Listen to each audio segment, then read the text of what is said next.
It was like disco stripped down. It's like they took all the music and just left it raw, like just bass, kick, and the sound. And I was like, you can do that? You can't do that. But someone did it. And I was just floored. So as for you, for me, it hit me in a totally, I was like, this is amazing. Like, who did this? Like, what the fuck is this? And he's like, this is house music out of Chicago. I saw Louis' name on a record. And I was just like, I didn't, you know, later on when I realized that it was the same Louis Vega, I was like, oh shit, I didn't know he did like that Latin freestyle stuff. Because that's what I used to play. I hated it with passion. But that was the sound of New York at that time. So when house music came out, that was a big relief for me because that's what happened. We went from that electro Latin freestyle into house music. And a friend of mine who turned me on to house music before anyone knew about house in New York was my friend Chris Graham. All right, he was the first dude who turned me on to house.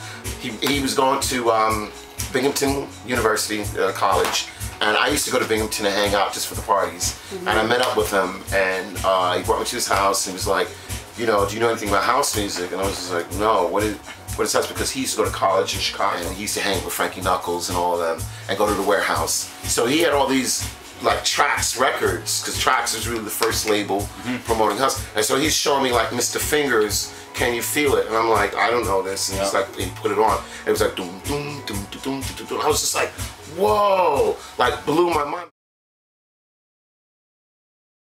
You're playing on Atlantic, and I think Charles introduced me to you. And then... I'm gonna say I'm 80% sure I met you. Heart and Soul? Yeah. No, way before that. Before that? And then I had you come play my Cult Records record release, Sunny Music, at the Government. Right. And that was 1996. Wow. Really? Yeah. I don't remember. Wow. That's Time we do an event, it's with people that are on the record label, and it's just solely focused on that. And you know, so Romaine's on the label, so I'll bring him from New York. Jovan, you know, we bring him every once in a while. John Cutler, yeah, I brought him a couple times. And those are international guys that, you know, I know, and these guys are friends of mine. And like, especially with guys like Jovan, I used to buy their records like 20 years ago. So now I'm kind of like, okay, now he's on the label. Like, right. You know what I mean? So it's kind of humbling, but it's so now like I'm trying to get Toronto guys on the label. And there's, you know, there's a few guys that are receptive. Some guys are still kind of like standoffish. For the most part, you know, it's like I want to like build something in Toronto where people go, okay, Toronto, that's so and so, this person, that person, you know, and it's, for me personally, working with King Sunshine, because you know, 10-piece band, everybody's talented. Stefan Vera, you know, he's doing an album for us. He's like a tortured genius. So a tortured. That's good. Yeah.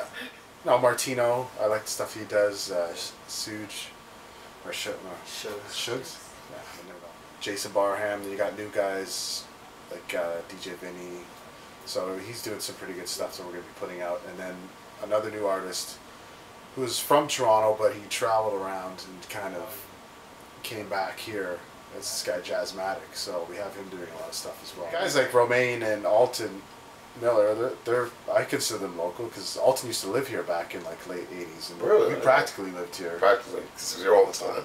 Yeah, so like everybody I have on the label is kind of connected in some way or another, or you know, it's like I like their stuff, and you know, we kind of connect on that level. And we all get along. In New York, they all help each other out, and you know what I mean. It's like, oh, you need that? Call so and so. And then, you know, they give you the number, and then so-and-so's like, oh, so-and-so recommended you? All right, cool, no problem. Here, I'll hook you up. Right.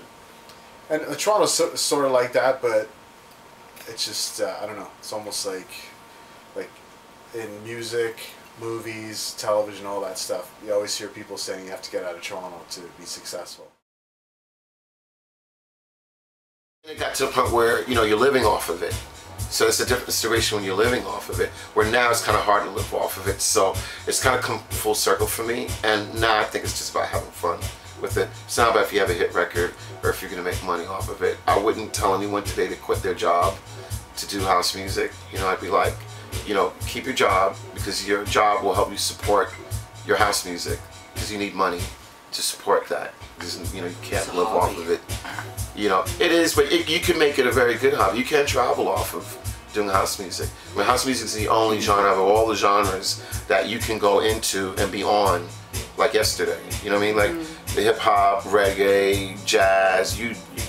It's hard to break into those.